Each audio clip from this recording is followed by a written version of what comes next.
Hello வணக்கம். நாம் இப்போ பார்லி சூப் எப்படி செய்கிறதுன்னு பார்க்கலாம் வாங்க.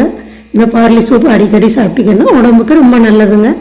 கிட்னிக்கு பாதுகாப்பாக இருக்குங்க.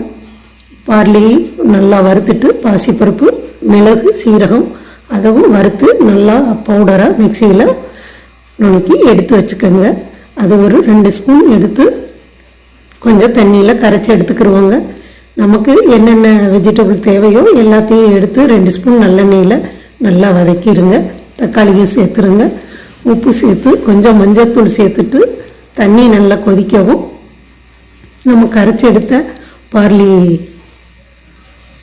சேர்த்து நல்லா ஒரு 2-3 நிமிஷம் வெந்துச்சுன்னா நல்லா வெந்துருங்க. வேகவும் அடுப்பை ஆஃப் பண்ணிவிட்டு கொத்தமல்லியும் தேங்காய் துருவலும் சேர்த்து குடிச்சிங்கன்னா குடிக்க நல்லா டேஸ்ட்டாக இருக்குங்க. உடம்புக்கும் ரொம்ப நல்லது. வாரத்துக்கு 2 தடவை 3 தடவை பார்லி சூப்பு வச்சு சாப்பிடுங்க. பாருங்கள், சாப்பிட நல்ல சுவையாக இருக்கும். எல்லாருமே விரும்பி சாப்பிடுவாங்க. நீங்களும் இதே மாதிரி செஞ்சு சாப்பிட்டு பாருங்கள். அடிக்கடி சேர்த்துக்கோங்க. உடம்புக்கு ரொம்ப நல்லது. நம்ம சேனலை இதுவரை சப்ஸ்கிரைப் பண்ணாமல் இருந்தீங்கன்னா சப்ஸ்கிரைப் பண்ணிடுங்க. நன்றி, வணக்கம்.